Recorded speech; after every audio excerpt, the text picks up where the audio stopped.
Have you ever encountered peak distortion or clipping in your mixes? Have you struggled to maintain a consistent volume across tracks or sections of your mix? Are you finding it challenging to achieve the loudness level that you desire from your mixes? And do you feel that this could be preventing your music from standing out or making an impact? These dynamic inconsistencies can throw off the balance of your mix and hinder the presentation of your music. But luckily, we have limiters. These are super powerful tools for controlling unruly peaks to deliver a smooth and cohesive sound. Or, for adding 30 decibels to a mix and calling it mastered. In this video, we'll dive into the world of limiting and explore how this essential tool can transform your mixes with its precise gain reduction capabilities. Hey there, my name's Robert, and I'm passionate about taking your recordings and mixes to the next level. If that sounds interesting to you, subscribe to see more videos like this one. This video is brought to you by DistroKid. DistroKid is the distributor that I recommend to get your music onto online streaming platforms like Spotify, Apple Music, and many more. DistroKid services are easy to use with their app available for iOS and Android. You can get started today using the link in the description to get a discount off your first year's subscription with DistroKid.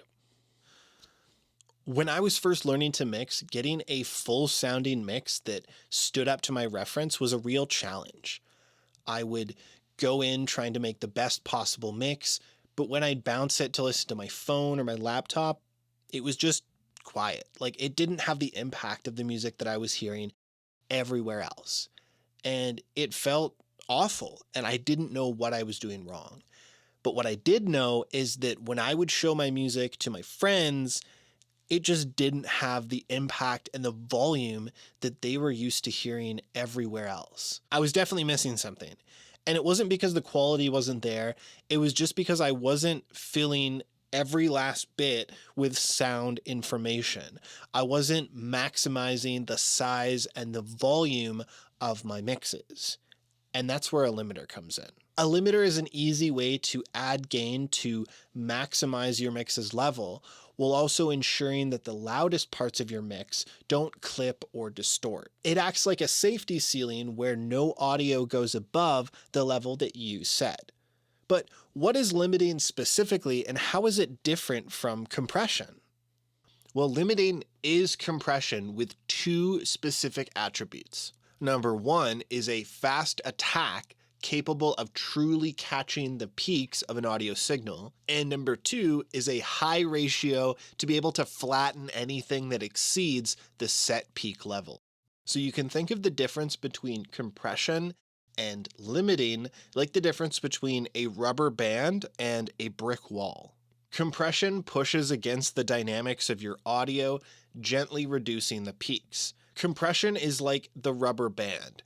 It pushes back against the audio to reduce gain, but with enough input, the signal may still exceed the desired level. And with a rubber band, the thicker that band, the more it resists, the higher ratio of compression that's applied.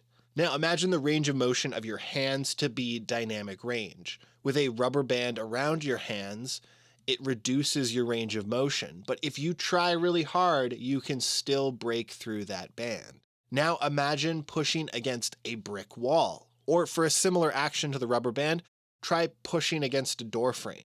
See how much it limits your range of motion. Try as you may, that frame won't budge. And the brick wall or the door frame is like the limiter.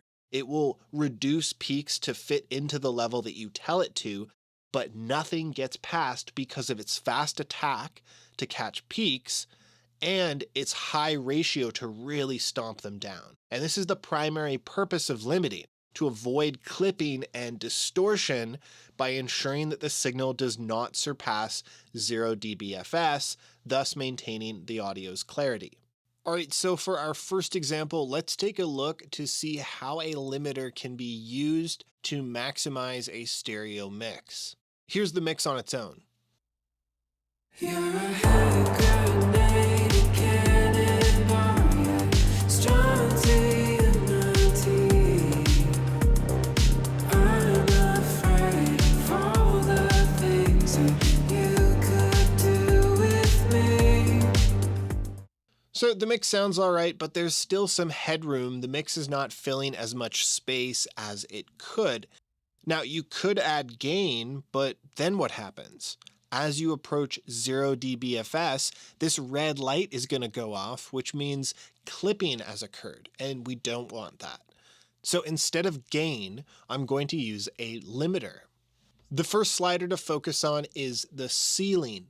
This is going to set the highest level that the limiter will allow to pass through, and anything that goes beyond this level will be reduced in gain. You can use the ceiling to set the highest level that you want to be reached in your audio. So try setting it to minus 0.1, just below where you would experience clipping. Next, you can use the threshold slider. This is going to add gain to fill the rest of the space and reach the desired volume. Now we can see this visual representation of the dynamics of this mix. So we should begin to hear some limiting once we bring the threshold down to this point.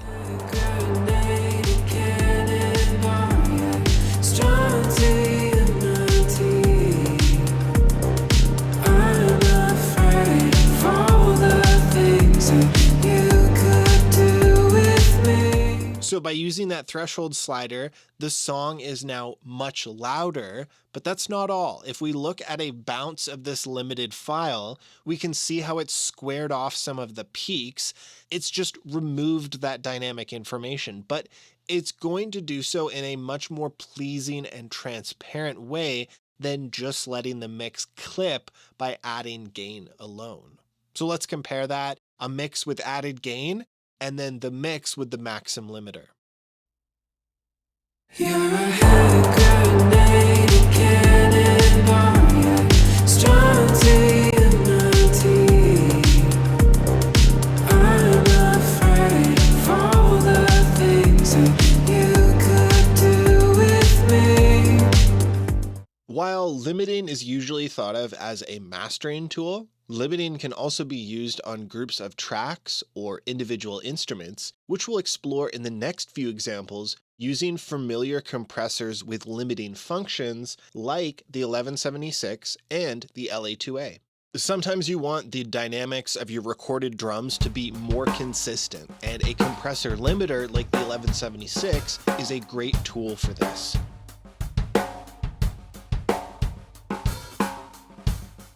By using a high ratio of 12:1 combined with the fastest possible attack setting, we can really limit those transients and make a much more dynamically consistent drum part.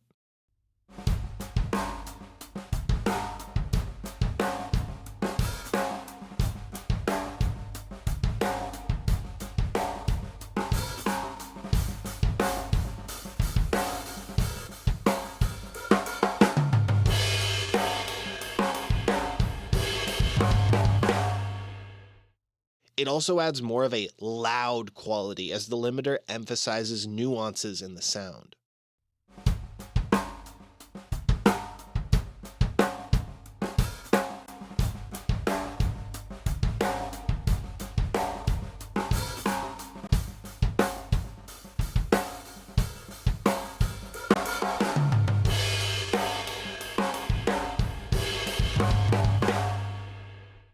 Now for example 3, let's talk about bass. It's really important for your mix that your bass has a consistent impact for each note.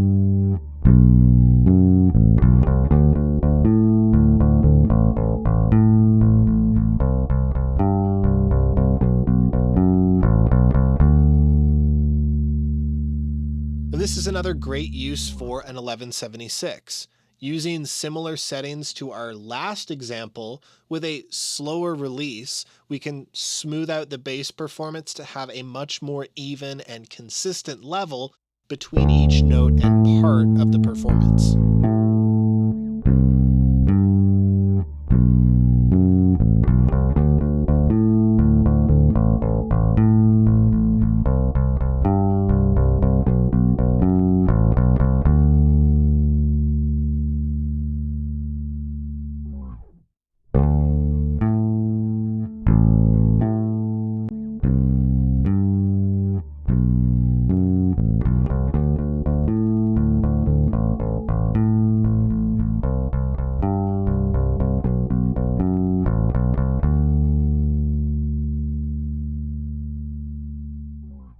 right, for example 4, let's talk about vocals.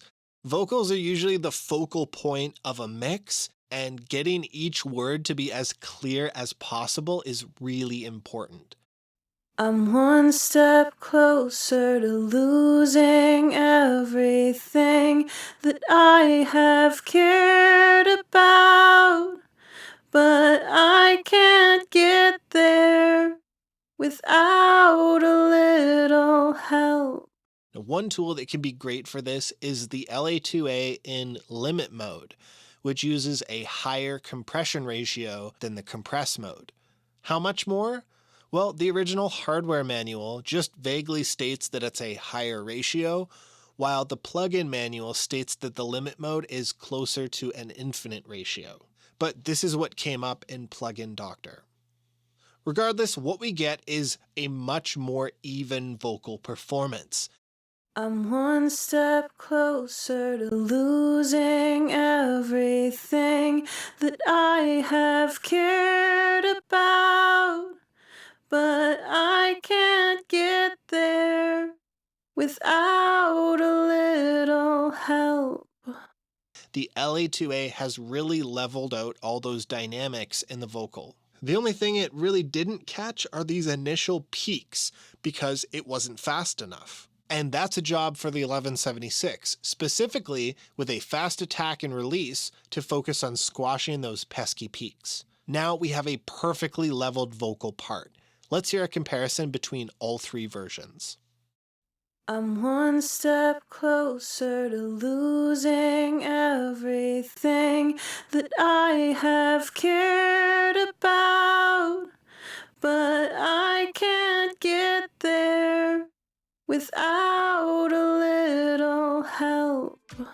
I hope you found this video helpful. Leave a like if you did, and consider subscribing if you want to see more videos like this one. And if you have a song that you'd like mixed, get in touch with the link in the description. Let's schedule a call and get you the mixes you need so that you can focus on creating your best possible music. Thank you for watching, and I'll see you in the next video. When all we do is talk, talk, talk, it's not my fault. I can't get enough of you.